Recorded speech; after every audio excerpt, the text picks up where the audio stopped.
What's your quick 10-second visibility check to know if what you're about to say or post is authentic or oversharing? Let's get into it. Hi, I'm Claude. And I'm Jess. We are corporate employees by day, entrepreneurs by night, and work besties for life. Join us as we explore how work besties lift each other up, laugh through the chaos, and thrive together in every industry. Work Besties! Welcome back to Work Besties Who Podcast, the show where we help you grow your career with the support only a true work bestie can give. It's our authenticity and personal branding month. And today we are tackling something that can feel so confusing. How do you show up as yourself at work and online without becoming the person who overshares and regrets it later? Because your personal brand isn't just what you say about yourself, it's what people experience when they work with you. Today, we are joined by Kathryn Booker-Veloz, executive coach and leadership strategist. She became the youngest leader on her C-suite team by 25, advised senior U.S. diplomats, and has coached 300 plus leaders through high-stakes environments where visibility, power, and reputation are always in the room. Kathryn, we're so excited to have you on. We know you've coached many people, and you've coached them in many different environments where reputation really does matter. From your perspective, what does real authenticity look like and at work? Yes, thank you so much, Jess and Claude, for having me on your podcast. I'm so excited to be here. As you all mentioned, I have worked as a U.S. diplomat myself, civil servant with the U.S. federal government, work in the Peace Corps as well, and have been exposed to various leaders at all different levels, including walking shoulder to shoulder with U.S. ambassadors and helping to coach and lead and guide them as well. And so, when you ask the question, which I love, of, how to show up authenticity or authentically, in the workplace, one of the things I think is super important is to just be honest. And what I mean by honesty is that sometimes leaders, especially the more higher you go, they can feel like they have to juggle all of these balls and to have this idea of perfection whenever they show up in front of the staff that they lead. But what we know is that perfectionism doesn't exist. And so there is a way, and what I have seen myself and in coaching various folks, is that you can show up authentically by being honest, using discretion and wisdom, and really trying to meet people where they are in order to take them where you want them to go. Do you feel that there might be a misunderstanding when people say bringing your whole self to work? I definitely do. And I'll explain. We have different versions of ourselves, right? When we're with family at Thanksgiving, when we're with our friends, when we're, in the mall or, traveling somewhere, we have different, versions of ourselves, if you will. And I think sometimes what people kind of miss is when you say, or when you hear, bring your whole self to work, that doesn't mean all of your baggage that we've acquired since even childhood. It doesn't mean bringing that snarky, cynical perspective to work, in my view. It's a matter of kind of still showing up in excellence and showing up as your best self in the sense of professional, genuine, sincere, but still making sure that kindness is also the undercurrent of you bringing your best self to work. At what point do you realize that oversharing? When is it oversharing? So I think it's oversharing when people feel the need to, I'll give it a real life example. So I was at work one day and I was actually taking a break from my desk. And I weaved my way through to get to the hallway to go to the break room. And this colleague stopped me and just randomly started to talk to me about how she had friends in high school who were racist, just to be blunt. And this was in the middle of the workplace where everyone could hear you in their cubicle talking about, yeah, I used to have friends who were just so racist. I'm so happy I'm out of that small town and I'm here now. The comment was short-sighted and it wasn't appropriate in the sense of there is no need to talk about your experience with racist childhood peers in the workplace. It has nothing to do with what we're doing in humanitarian development or being a diplomat or anything like that. It was just this random thought that she just felt the need to share. That is an example of making sure that we are mindful of intent versus impact. And that is really how we can determine if we're oversharing or not. What's really your intention behind the comment that you're about to make? You should even chime in to a comment that was already made, whether it's to make a joke or not. Sometimes those things are not necessary. So intent versus impact is really going to be your guiding light. Super helpful. Yeah. It really helps to explain or talk to why the element of having boundaries at work is important too. Yeah. So I think I tend to overshare. We can work on that. It's okay. Why don't you give us an example? Maybe a better thing to think about is, okay, so in cases where you think you overshare, what would you do differently? I don't know. I tend to always tell things about my life. Like my son, he got a speeding ticket again. And, about some personal life that maybe nobody needs to know. Well, what's your intent? No, to connect with people. Okay. Yeah. I think having the ability to read the room is really important. When people, if they're just starting out in a position and you're not really sure who's who just yet or their background, then maybe we could use discretion in that case. Mm-hmm. But if it's in an environment, a workplace environment where you've been in for a while, you have an idea, a sense of the colleagues that you're working alongside of, I think that can also help folks tailor and determine, okay, I can share this, or I need to maybe pull back. Yeah. It's also the moment. I think it's important, Mm-hmm. when everybody is like working or busy or whatever. You just if blur out. If it's head down and everyone's like, I really have to get this done for 2:00, and you're like, well, let me tell you about my son and the speeding ticket. And yes, read the room. Don't. Intent versus impact. I think that's a beautiful 5-second gut check in your head to think before you do start blurting out about personal stuff. But knowing certain people, and it's almost as if their identity is the person who just blurts out.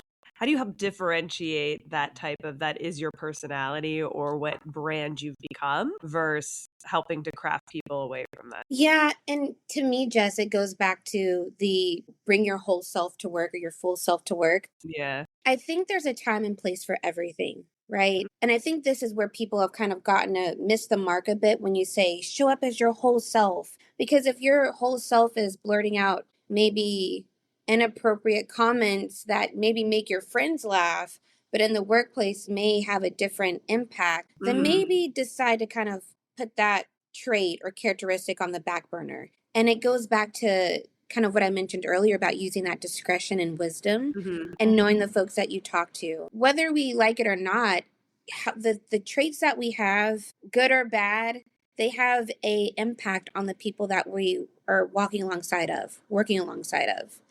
And so it's important for us to think, okay, well, what are some other traits or characteristics that also are aligned with my values and identity that I can bring to the forefront when I'm at work and maybe put the blurting out things on the back burner until I get home or in a different space outside of the workplace. Maybe at a happy hour, you could do that maybe, but maybe not when you're on the clock. Yeah.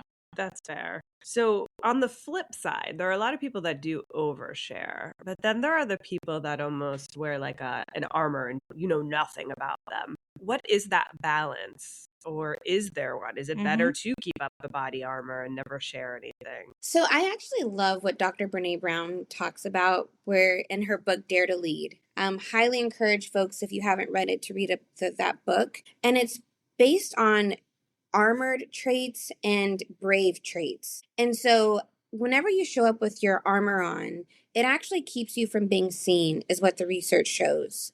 It keeps you from having the ability to authentically connect with people in a way that's genuine and sincere. And so some of the traits of armored behavior include cynicism, perfectionism, which again, we said doesn't exist. And it's this whole idea, if I look perfect, work perfect, and act perfect, I can minimize shame and ridicule, according to Dr. Brene Brown's research. But what we found on the other end of that is that it keeps people from seeing, okay, are you an actual human being or are you a robot? One of the things I've seen firsthand as a coach is that especially as millennials and Gen Zs are coming into the workplace in greater numbers, so many of them have confided in me and have told me, Kathryn, I'm not a robot. I'm a human. There are many aspects of who I am. And I feel like they've told me some people, you're just so head down and get the task done. Don't complain. Be quiet. Go to work. But what we're seeing is that as younger generations come in, it's no, I need to see some level of humanity. I need to see that maybe if you don't have the answers in this all staff meeting, admit that you don't have the answers and you're still working to figure it out. Or if you're in a one-on-one with one of your bosses, right? Or if you're the boss having a one-on-one with one of your staff, admitting, okay, yeah, we're still working through this. I'm a little lost myself and I'm trying to find the answers, but we're going to get there. I like to call them breathing points where it's like, okay, we can sigh. Okay, it's okay that you don't have it all figured out. And I understand and I appreciate you trying to tell me the honest truth as opposed to telling a lie, right? No matter how big or small about the situation. Yeah, I love this because it's really show you as a human being. It's not like my boss, your boss. It's like we are human being and we are all together. Yes. In this instance. And I think this is so powerful also to have this connection with each other. Exactly. And I think it's something that people kind of overlook because it's almost like we're conditioned since childhood to have it all figured out and to look like we know we have all the answers. But when you're in positions of leadership, and even if you're not in the quote unquote fancy title sense, what we're seeing still is that people need to know that you have emotions, basically, just at the most basic level, and that you're able to empathize with people. I think empathy is really important here, compassion, and having that ability to say, it's okay. There's grace. Grace is also really key in my perspective. These are ways that it helps you to build the trust versus when you do pretend like you do know or almost put it back on them to like, well, figure it out. You create this like uncomfortable situation. So having that conversation to say, I don't know either. Let's figure it out. Yeah. It really could change the dynamic like that. Yeah, it's showing a safe place that you're actually giving a safe place. We are all together. That's so true. From a leadership capacity, having the ability to walk the line of when to share versus not share. There's now this new cultural element around social media and sharing things personally through business elements like LinkedIn. Knowing your background and how you coach, how do you view LinkedIn and what's appropriate versus not for sharing there? Yes, thank you, Jess, for this question. Something that immediately popped into my head was we don't need to know about your problems with your mom or your dad or your daughter, your teenage daughter or teenage son. And sometimes people have used social media to air out all of their dirty laundry or maybe personal issues or challenges. LinkedIn is definitely not the place. I would also encourage folks, don't even put it on Facebook or Instagram because it begins to shift people's perspectives of you, even at the most subconscious level of thinking this person maybe doesn't have it all together, or I actually don't feel like I can trust them because they're telling me about their marital issues or, personal, challenges that they're facing. One thing I will say, though, is I would encourage folks to always check and see, is what I'm about to share relevant to the person I'm speaking with? And is it relevant to the work that we're trying to accomplish in the workplace? And if it's not any of those two things, then I would refrain from sharing it. Even at a happy hour, even at a quote unquote, we're having drinks, or even in those spaces, you're still on. If is what I had a former boss tell me, you're always on. Whether it's happy hour or if you're on the clock at work officially. And so what you say in those little micro moments is what I like to call them, really determine if people can have a sense of, let me call Claude because I trust that she can help me get this done. It just impacts that at that level is what I would say. I totally understand that you are on. Even with my team, when we are in sales meeting, I'm like, please do not get drunk because you are on. It's like after, even if we are dinner, the meeting are done, but you're still in. But at what point, when you say during those micro moments, because you just say don't share too much either, and that will help you say, oh, I trust this person. So which part of oversharing will make people not trust me? Yeah, so I wouldn't consider it oversharing if you have a story that is tied to the workplace that you can share as like advice to someone of, look, I failed at this. I don't think saying that you failed at a task and you're in the workplace is oversharing by any means. I think what becomes oversharing is getting into the real personal nitty gritty of your life with people who have not earned the right to hear the story. That's what I love. This ties perfectly to the whole ethos of our podcast, which is Bestie. Work Besties. So you need to create a safe environment from a leadership perspective for your people. And you need to create a safe relationship. So you need to know ahead of time if the person you're talking to, regardless of where you're at. So even if you are at a off-site location at a restaurant, a sanctioned work happy or just an informal one, you need to know if that person is already a part of your safety zone. I love the way where you say it like they had the right to listen, because it kind of goes back on them, and to really understand that even if you think about it, the both of us, we didn't just start sharing like from the beginning. It took a while until we trust each other, and then now, I mean, it's everything. But but yeah, I think you're right. It's really understanding that portion of the trust and building the trust, and then you can. But you bring up an interesting dynamic, which again is a part of our whole Work Bestie ethos, is how do we create this community or ability for everybody, no matter where they work, to have that safety zone. So if you are in an environment where you don't have the Work Bestie, how would you leverage maybe some of your skill sets that you're talking to help find somebody that you could feel safe with? The recent study that was put out by the Surgeon General, who talked about the national epidemic of loneliness. And it is very, very fascinating. And especially being in the DC area, which is so different from where I grew up. I'm a native Oklahoman / lived in Dallas, Texas. And then coming out to this where it can feel really cutthroat and power hungry. And some people are leveraging relationships to get to the next level, and they're not genuine or sincere. It's just all self-focused, which perpetuates that sense of loneliness. But I would say that first and foremost, if you were in an environment where you don't have a work bestie, I'll say actually that was me for many years, because I'm more reluctant to trust people, especially when you are in a competitive environment.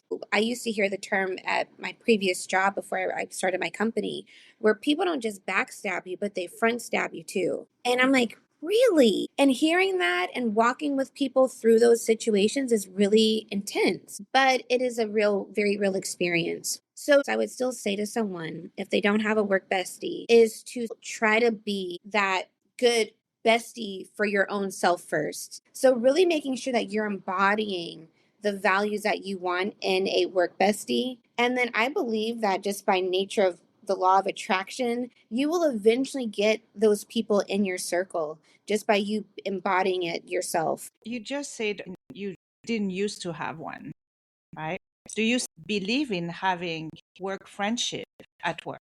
I definitely do, Claude. I think having work relationships and friendships have really been the deciding factor of me helping to get me promoted, right, at such a young age. And having the ability to have the wisdom of folks, especially who have come before me, to pour into me and say, yeah, I would be mindful of this, watch out for that, who have the historical knowledge of the institution even. I definitely think having those friendships is critical. Thank you. I feel like the way you say it, you have to embody it first. Be that bestie to yourself first is so spot on. Whenever we talk about why do people stay in work environments where things aren't great, it winds up being because you have that work bestie, somebody who's sitting there as your champion and vice versa. So you also continue to help build this most positive momentum, even in environments that might not be positive. In essence, what you're saying is it actually starts with one, and then you just need one to continue to grow. And it's the opposite of a loneliness epidemic. It's the positive of a friendship epidemic. Yeah.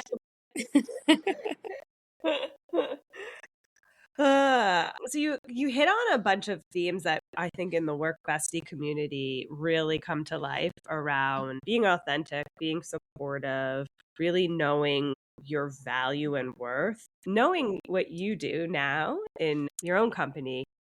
What kind of people are coming to you? What are the typical questions that you are most often working with them on? A lot of folks are trying to navigate the shifting political landscape of the US right now. Also, in addition to that, the 5 different generations that are in the workplace. So it's like these two spinning plates, if you will, at the same time of, okay, there are major policy shifts that are happening at the governmental level, but they're trickling down to private sector and to other, small business owners. And then there's also this generational shift in how, as I mentioned earlier, how Gen Zs and millennials, and of course Gen X, boomers, even the silent generation view work. And so a lot of leaders are really trying to navigate, how do I lead effectively? But also, how do I lead in a way that meets people where they are in order to take them where I want them to go towards the vision of their company? And then also, too, how can I stop the bleeding in some cases with all of the change that is happening at such a rapid pace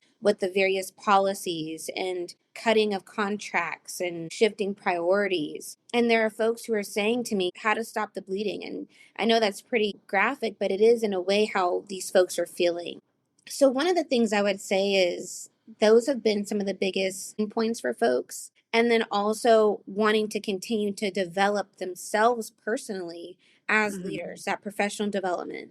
I don't think folks should ever put that on the back burner because it is so crucial to creating a thriving organization. Just like in an airplane, if you don't administer the oxygen mask on yourself first, you can't help other people. You can't help anyone. You can't anybody. If you're suffocating yourself, So really just pouring into yourself, making sure you're taken care of as you take care of other folks. So you bring up that great question then, how do I stop the bleeding? How do I navigate this world where I am managing multiple generations, personalities, and still being authentic? Right. Stop the bleeding by first getting folks on the same page. So getting them all in a room, whether that's having a retreat, whether it's a half day or a full day retreat, or maybe even a 2-day, depending on how big your organization is and how big the problem set is that you're dealing with. Because I will say this, as leaders of organizations or companies, when you show that you prioritize your team development, workforce development, that really makes the employees that are part of your company feel seen and heard. And it's just those micro actions, right? Which really have a macro impact. It's saying, okay, y'all, we know we have some really important work to do, but we're gonna dedicate at least 1 day or 2 days to really ensuring that our team is on the same page, that we are meeting eye to eye in order to, go to the next level in our company, right? We can't do this siloed. We have to be all on the same page. Like I think of like a rowing team, right? When you see those folks in the water, they are in unison. And if one person is lagging behind, whether it's the front, back, or middle, that costs the race. And so having that ability to get on the same page, have a retreat, have even maybe some training, bring in folks. We also do that at our company. We do, tailored course design for, companies, organizations to kind of meet the needs and the challenges that they're facing. Getting those folks all together and then really finding some tangible, practical strategies that they can walk away with. You just gave me so many things that you can implement. So this season we added a new segment on here. We ask a statement that we have with live prompts, meaning we'll start a comment and you get to end it. So first one. A value I refuse to compromise at work is my faith. Yeah. And here's what it looks like in practice. Kindness, compassion, empathy, Those and truth.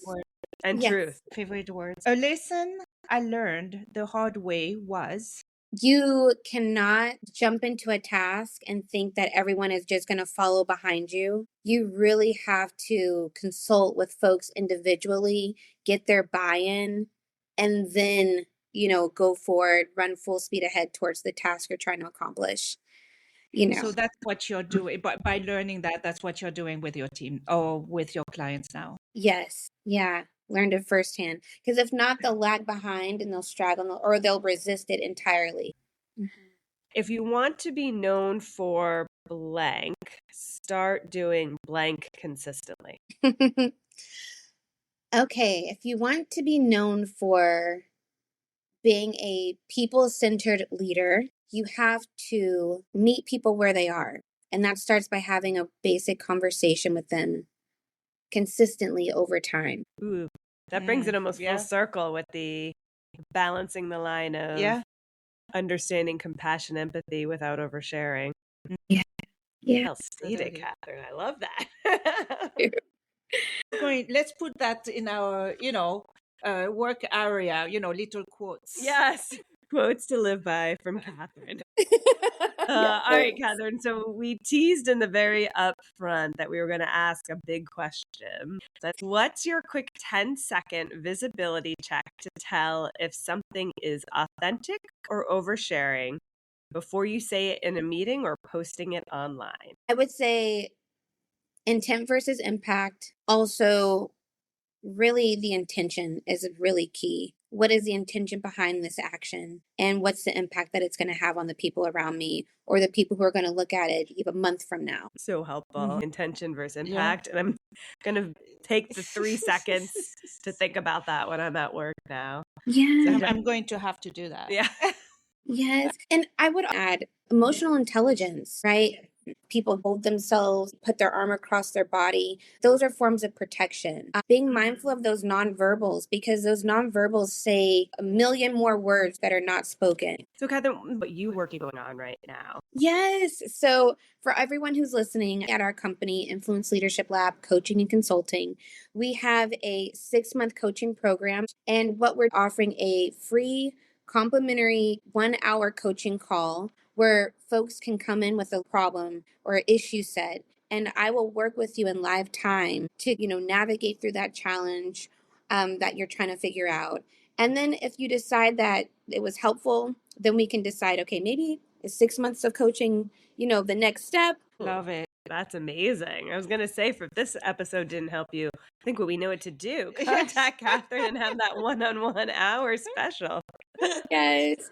And folks can sign up on my website. Click at the top right-hand corner, schedule a call, and we can go from there. Yeah. And again, your website? So it's KATHRYN, the word executive.com. Perfect. And of course, we'll add them in our show notes.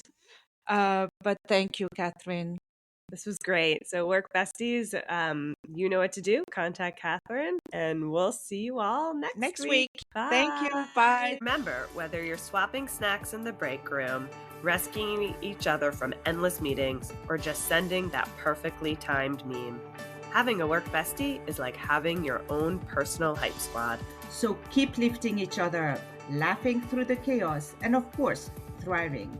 Until next time, stay positive, stay productive, and don't forget to keep supporting each other.